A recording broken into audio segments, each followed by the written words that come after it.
the bank built on borrowed time. It began with a promise too generous to ignore.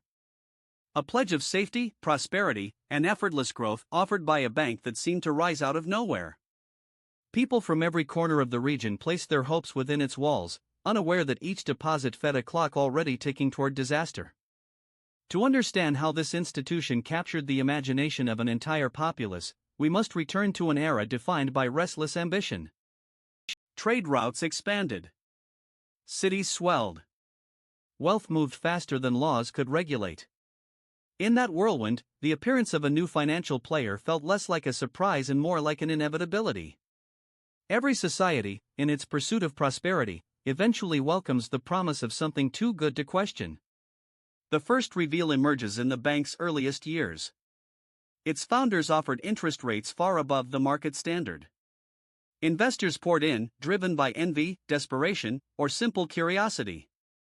The bank welcomed them all, boasting of a breakthrough system capable of generating unprecedented returns.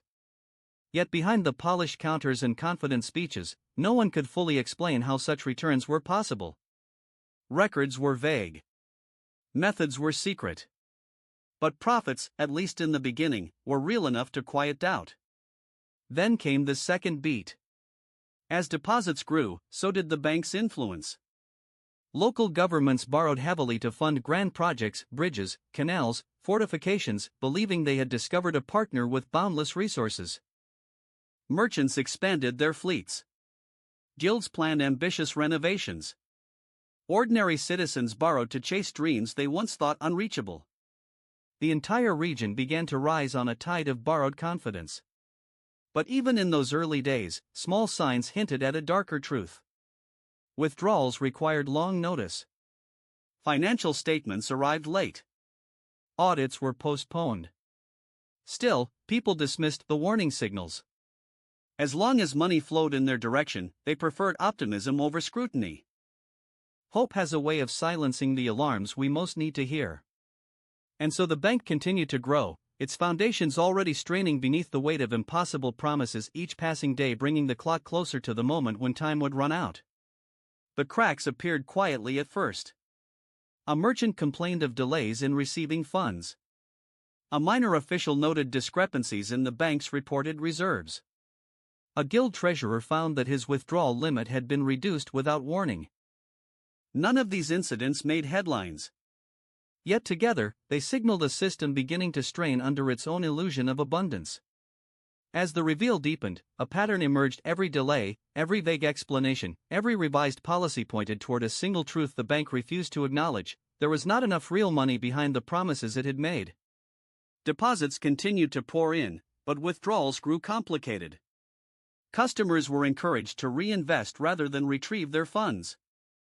Those who insisted were met with charm, caution, or subtle pressure to wait just a little longer. Inside government circles, the conflict took its early form. Ministers debated whether the bank's rapid expansion served the region or threatened it. Some argued that the institution had become too important to challenge. Others whispered that its balance sheets were little more than carefully arranged stories. Yet without proof and with public enthusiasm still strong, they hesitated to act. Political caution, once a virtue, slowly transformed into complicity. Meanwhile, the bank grew bolder. It began lending to increasingly risky ventures, each justified as part of a grand vision for economic transformation. New ports, new roads, new manufactories, all financed with borrowed faith. Successes were celebrated loudly. Failures were buried quietly. And through it all, the institution insisted its strategy was sound, even visionary. But beneath the confident facade, insiders felt the growing pressure. Clerks struggled to reconcile ledgers that never quite aligned. Managers issued contradictory instructions depending on the day's crisis. A few employees attempted to raise concerns, only to find themselves reassigned or dismissed without explanation. Fear settled into the hallways, a subtle reminder the truth had become dangerous. The tension sharpened when a sudden downturn struck the region. Trade routes faltered. Prices swung unpredictably. And for the first time, depositors arrived at the bank not to invest, but to withdraw. The institution had always relied on faith, but faith is fragile. When the first customers were told their money would take time to process, rumors ignited like dry tinder. In nearby markets, whispers spread, the bank was short on reserves. Ships delayed by storms were being blamed for missing payments. Loans once granted eagerly were now denied with haste. What had looked like strength now resembled desperation. And still, the leadership insisted everything was under control. They held meetings behind locked doors, drafted statements filled with reassurances, and urged the public to remain calm. But calm cannot be commanded when doubt is already accelerating. The clock that had been ticking since the bank's birth now beat louder, marking the moment when illusion and reality would finally collide. Fear spread faster than any official statement could contain. The moment a handful of merchants demanded their full deposits, crowds began forming outside branch doors. Some arrived quietly, hoping to withdraw savings without incident. Others came in agitation, convinced they were already too late. Every unanswered question, every closed office window, every guard posted at an entrance added fuel to the rising panic. The confidence that had once lifted an entire region now dissolved into urgency. Inside the bank, chaos tightened its grip. Managers scrambled to coordinate responses. Clerks faced depositors whose patience had evaporated. Ledgers, once meticulously maintained, became battlegrounds of hasty calculations as staff attempted to determine what remained of the institution's true reserves. Meetings stretched through the night, voices raised, strategies shifting with every hour. What had begun as a whisper of doubt had become a storm pounding on every door. The full conflict emerged when local officials intervened, hoping to restore order. They urged the public to remain calm, insisting the bank was stable and merely experiencing an unusual volume of requests. But these words, spoken from polished podiums, clashed with the reality outside. Lines wound through streets. Tempers flared. Rumors multiplied, of secret vaults emptied, of gold smuggled out at dawn, of leaders fleeing before collapse. Whether true or not, the whispers shaped perception far more powerfully than any official reassurance. Traders felt the shock immediately. Contracts stalled as counterparties demanded payment in tangible assets rather than the bank's increasingly uncertain notes. Caravans rerouted to avoid regions that depended heavily on the institution. Even foreign markets reacted, tightening credit to anyone connected with the troubled bank. What had once been a hub of economic optimism now radiated instability in every direction. Inside government chambers, the debate turned fierce. Some advisors insisted the bank must be saved at all costs, arguing that its collapse would drag the entire region into recession. Others demanded a full investigation before any aid was considered, warning that rescuing an institution built on fragile promises would only reward negligence. The divide grew sharper by the hour. Every moment spent arguing narrowed the window for decisive action. Meanwhile, the bank's own leadership confronted the limits of their strategy. They had built influence by offering abundance. Now, with reserves nearly exhausted, they could offer only explanations.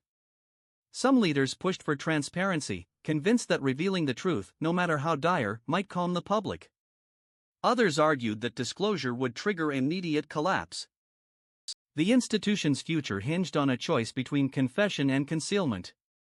The breaking point arrived when a prominent investor attempted to withdraw an enormous sum, assuming his status guaranteed priority. When the bank refused, he stormed into the public square, declaring that the institution was insolvent. His words, shouted with the authority of wealth and influence, spread like wildfire. Crowds surged. Doors buckled. Guards struggled to maintain order. In minutes, panic eclipsed any remaining illusion of stability. The build-up reached its peak as night fell over a region transformed by fear. The bank's lights burned late, illuminating exhausted clerks and anxious leaders. Outside, citizens awaited an answer that had not yet been written. The clock that had begun ticking years ago was nearly out of time, and the moment of truth hovered just beyond the horizon, ready to determine the fate of the institution and everyone bound to it. The collapse arrived at dawn. Not with an explosion, not with a proclamation, but with a silent door that refused to open. Depositors gathered before sunrise, hoping for a last chance to reclaim their savings. Instead, they found guards posted at every entrance and a notice pinned to the main door, an official declaration that the bank had suspended all operations. In that single moment, the truth became undeniable. The institution built on borrowed time had run out of it. The news spread with impossible speed. Streets filled with anger, disbelief, and grief. Markets reacted instantly, severing ties with the failed institution. Merchants scrambled to find alternative credit. Families who had entrusted their futures to the bank stood stranded, unable to access even the smallest fraction of their savings. The shockwave rippled outward, touching not only those who had deposited their money but every person whose livelihood depended on the delicate web of credit the bank had once sustained. The climax struck hardest in the halls of government. Leaders who had praised the bank's growth now stood exposed for their failure to act. Emergency sessions erupted into blame, accusation, and fear. Economists warned that without immediate intervention, a regional depression could follow. Rival states saw opportunity in the crisis, pressing for new negotiations, new borders, new influence. The collapse of one institution had become a political earthquake. Yet amid the turmoil, a different conversation emerged, one centered not on loss but on reform. Officials, merchants, guilds, and citizens demanded a system that valued transparency over spectacle, prudence over ambition.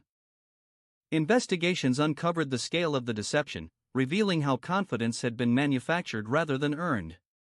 And from the ashes of the failed bank came the beginnings of a new framework: stricter reserve requirements, regular audits, safeguards to prevent any single institution from holding an entire region hostage.